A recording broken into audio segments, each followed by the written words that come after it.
प्रयागराज में आप जाएंगे, कल आपने देखा होगा कि उत्तर प्रदेश सरकार का पूरा मंत्रिमंडल 54 सदस्यीय मंत्रिमंडल ने संगम में डुबकी लगाई। एक साथ आनंद की अनुभूति, पुण्य का लाभ हमने प्राप्त किया।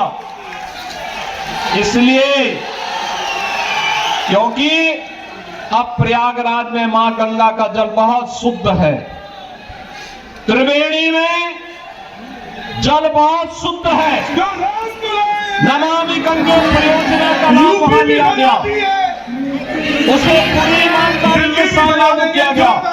लेकिन दिल्ली के अंदर यमुना की शुद्धि हो इसके बारे में कभी कोई चिंता से अरविंद केजरीवाल ने और उनकी टीम ने नहीं किया। मैं पूछना चाहता हूं और मैं उनसे चुनौती भी देता हूं, जैसे उत्तर प्रदेश के प्रयागराज की त्रिवेणी में उत्तर प्रदेश सरकार के सभी मंत्रियों ने कल मेरे साथ डुबकी लगाई है। अरविंद जी, एक दिन आप भी अपने मंत्रियों के गिरोह को लेकर के जाइए और यमुना जी में डुबकी तो लगाइए थोड़ा। दिल्ली की जनता भी देखेगी कि आपने अपनी विरासत की इस पावन नदी को कहां रख करके छोड़ा है। बहनों और भाइयों, ये दुर्गति करने का सबसे बड़ा अपराधी कोई है तो और कोई नहीं, अरविंद केजरीवाल नाम का जीव इसका सबसे बड़ा अपराधी है, सबसे बड़ा अपराधी है। भारतीय जनता पार्टी दिला सकती है। मैंने आपको बताया अयोध्या में इंटरनेशनल एयरपोर्ट का नामकरण भगवान वाल्मीकि जी के नाम पर है, ये मोदी जी ने किया है। संत रविदास जी की जो पावन जन्मभूमि है चीर गोवर्धन काशी में, आज आप जाकर के देखिए प्रधानमंत्री मोदी जी के विजन के अनुरूप कितना सुंदर और सुविधाओं से युक्त संत रविदास जी की पावन जन्मस्थली बन गई है। बाबा साहब भीमराव अंबेडकर के पंच तीर्थों को बनाने का काम भी प्रधानमंत्री मोदी जी के नेतृत्व में भारतीय जनता पार्टी की सरकारों ने किया है। ये कांग्रेस हो या आम आदमी पार्टी, ये केवल धोखा देकर के बाबा साहब का अपमान करने वाली पार्टियां हैं। और इसलिए मैं आपसे कहना चाहूंगा कि आज उस विरासत के सच्चे प्रतिनिधि के रूप में श्री दुष्यंत गौतम को भारतीय जनता पार्टी ने करोल बाग विधानसभा क्षेत्र में आपके सामने, आपके बीच में आपकी सेवा के लिए उतारा है। आपका आशीर्वाद श्री दुष्यंत गौतम जी को प्राप्त होगा। दोनों हाथ ला करके यहाँ पे आश्वस्त करिए, दोनों जहां तक मेरी आवाज जा रही है, दोनों हाथ ला करके अपना आशीर्वाद श्री दुष्यंत गौतम जी को दीजिए। देंगे? दोनों हाथ ला करके बोले, मेरे साथ बोलेंगे, भारत माता की, भारत माता की। अयोध्या में आएंगे, 500 वर्षों का इंतजार समाप्त हुआ, एक नई अयोध्या के दर्शन होंगे। हर व्यक्ति विभूत होता है जब अयोध्या जाता है, उसको लगता है जैसे त्रेता युग में भगवान प्रभु राम के उस समय के अयोध्या का दर्शन कर रहे हैं। अयोध्या में वो स्थिति आज हम सबके सामने है। प्रयागराज महाकुंभ के दर्शन हो रहे हैं। आप उत्तराखंड में जाएंगे, केदारपुरी के दर्शन करेंगे, एक भव्य और दिव्य केदारपुरी। मध्य प्रदेश में जाएंगे तो बहनों और भाइयों, महाकाल का महालोक के दर्शन वहां देखने को मिलते हैं। तो एक ही उद्योग है, इन्होंने ओखला में और दिल्ली के अंदर और महत्वपूर्ण स्थलों पर इन्होंने बांग्लादेशी घुसपैठियों को बसाने का काम किया। आपने देखा होगा अभी 2 वर्ष पहले जामिया मिलिया और इसके आसपास के क्षेत्रों में उत्तर प्रदेश सरकार की सिंचाई विभाग की जमीन पर भी इन्होंने, इनके विधायकों ने, इनके पदाधिकारियों ने, इनके पार्षदों ने बांग्लादेशी घुसपैठियों को बसाने का काम किया था। मैंने 2-3 बार बातचीत करने का प्रयास किया कि भाई उत्तर प्रदेश सरकार की जमीन पे मत बसाओ, लेकिन जब इन्होंने जबरदस्ती किया तो मुझे उत्तर प्रदेश से बुलडोजर भेजना पड़ा था उनको हटाने के लिए। और बहनों और भाइयों, पानी नहीं है, जन सुविधाएं नहीं है, लेकिन इन्होंने बांग्लादेशी घुसपैठियों की मदद से यहां पर इनके पार्षद और इनके पदाधिकारियों ने मिलकर के 2020 में किस निर्ममता के साथ दंगा करवाने का काम किया था, कैसे शाहीन बाग में इन्होंने अराजकता और गुंडागर्दी करने का काम किया था। बहनों और भाइयों, मैं तो केवल आपसे एक बात कहना चाहूंगा, आज भारतीय जनता पार्टी की डबल इंजन की सरकारें जिन राज्यों में है, उन राज्यों में आप देखिए, वहां आपको स्वच्छ वातावरण मिलेगा, एक सुरक्षित वातावरण मिलेगा।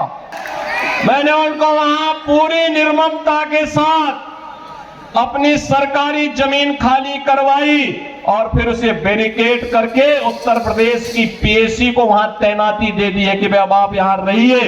दिल्ली की जनता के लिए कोई इंस्टीट्यूशन बनेगा, कोई सुविधा बनेगी, हम वहां उनको वहां पर उनके लिए जमीन उपलब्ध करवाएंगे, लेकिन विदेशी घुसपैठियों के लिए 1 इंच जमीन हम लोग दिल्ली के अंदर नहीं देंगे। ये दावा करते हैं कि आप बिजली दे रहे हैं।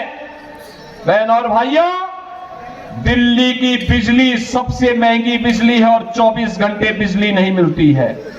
मैं आपसे कहना चाहता हूं, आप आइए हमारा पश्चिमांचल क्षेत्र, ये मेरठ से लेकर के आपका गाजियाबाद तक की पूरी बिजली पश्चिमांचल विद्युत वितरण उत्तर प्रदेश पावर कारपोरेशन करता है। बिजली मिलती है 5 रुपये 24 पैसे पर यूनिट और दिल्ली में बिजली का रेट है 9 रुपये से लेके 10 रुपया। अनुमान करिए, हम लोग मेरठ हो या गाजियाबाद 24 घंटे बिजली दे रहे हैं, लेकिन दिल्ली में बिजली की कट बहुत ज्यादा है। बहनों और भाइयों, यहां झूठ बोलने की एटीएम है।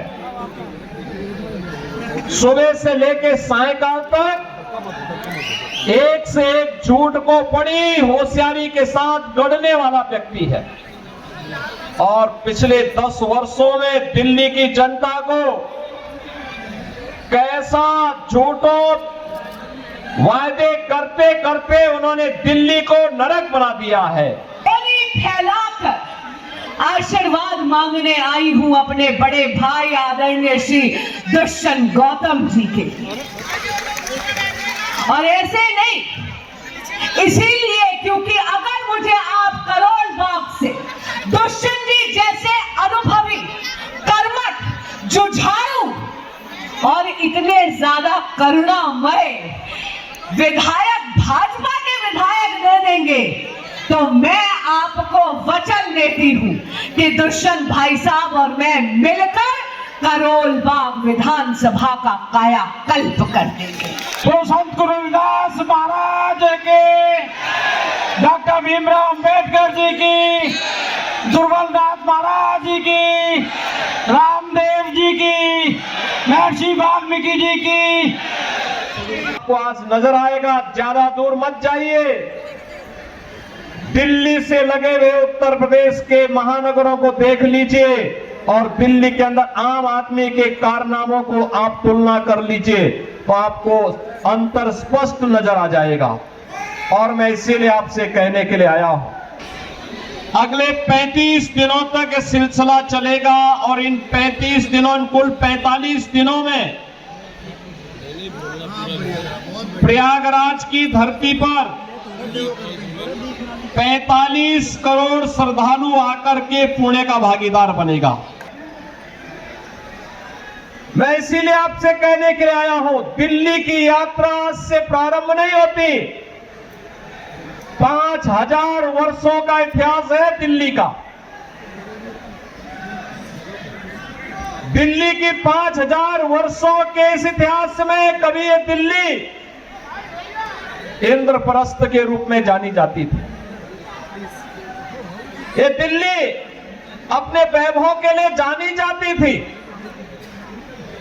दिल्ली के कार्य आज से 10 वर्ष पहले तक मॉडल के रूप में देखे जाते थे। लेकिन बहनों और भाइयों, आज मुझे जब दिल्ली चुनाव प्रचार की दिशा से तमाम मार्गों को जाना पड़ा तो यहां पता ही नहीं लग रहा था कि सड़क है या गड्ढा है, गड्ढे में सड़क है या सड़क में गड्ढा है। और इसीलिए मुझे 1 घंटा लेट हुआ आपके कार्यक्रम में आने में। मैं बहुत चक था यहां पे देख करके कि राष्ट्रीय राजधानी दिल्ली की सड़कों की दुर्गति। और बहनों और भाइयों, यही नहीं,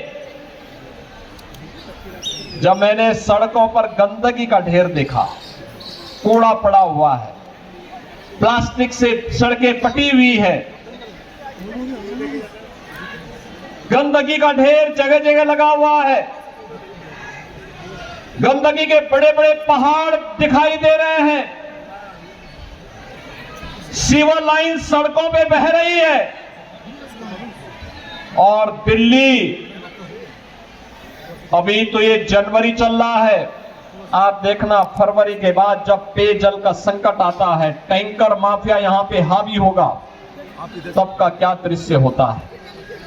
और दिल्ली के आम आदमी पार्टी की सरकार के कारनामों का पाप आज उत्तर प्रदेश के मथुरा, वृंदावन जैसी पावन नगरी और आगरा जैसी पर्यटन नगरी को ही भुगतना पड़ रहा है। जब यमुना जी का पानी यही दिल्ली में एक नाले में तब्दील हो जाती है, नमामि गंगे परियोजना के माध्यम से एक और गंगा के पानी को प्रधानमंत्री मोदी जी के विजन के कारण के नेतृत्व में अविरल और निर्मल उत्तर प्रदेश के अंदर बना दिया गया। उसका परिणाम है ये दिल्ली की सड़कों पर पहरा सीवर, दिल्ली के अंदर आसन्न पेयजल का संकट, गंदगी का ये ढेर, गड्ढों में तब्दील सड़कें आम आदमी पार्टी के उन कारनामों को बताता है जिसके लिए लगातार भारतीय जनता पार्टी लगातार आवाज उठाती रही है। बहनों और भाइयों, आज आप तुलना करना चाहेंगे, केवल एक तुलना आप इससे कर सकते हैं। दिल्ली में ओखला औद्योगिक नगर भी है। पिछले 10 वर्ष में वहां कोई नया उद्योग नहीं आया। जो उद्योग लगे थे उनको कोई बुनियादी सुविधाएं नहीं मिलती हैं।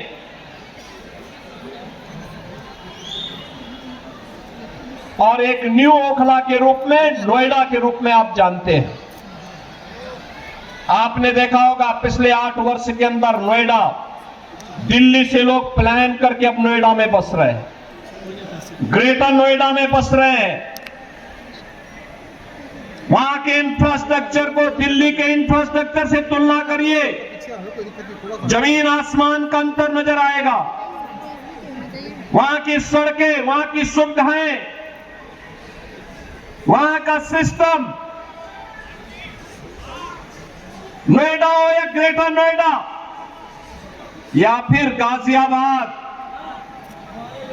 अगर इनकी तुलना दिल्ली के अंदर की सड़कों से करेंगे बहनों भाइयों, तो आम आदमी पार्टी स्वयं अपने अंदर झांकने के लिए मजबूर हो जाएगी और इनके सामने प्रश्न करना चाहिए कि एक बिगड़े हुए उत्तर प्रदेश को बदल करके वहां सुविधा संपन्न प्रदेश बनाने का कार्य किया, एक सुरक्षित प्रदेश बनाने का काम किया भारतीय जनता पार्टी की डबल इंजन सरकार ने। आज नोएडा, ग्रेटर नोएडा और उत्तर प्रदेश में निवेश आ रहा है, दिल्ली में निवेश 0। यहां के उद्योग, यहां पर कोई उद्योग लगे, रोजगार का सृजन हो, यहां पे आम आदमी पार्टी ने कभी इसके लिए प्रयास नहीं किया। जो उद्योग चल रहे थे, बंदी के कगार पर पहुंचे, उनको रोकने के लिए कोई प्रयास नहीं किया। इनका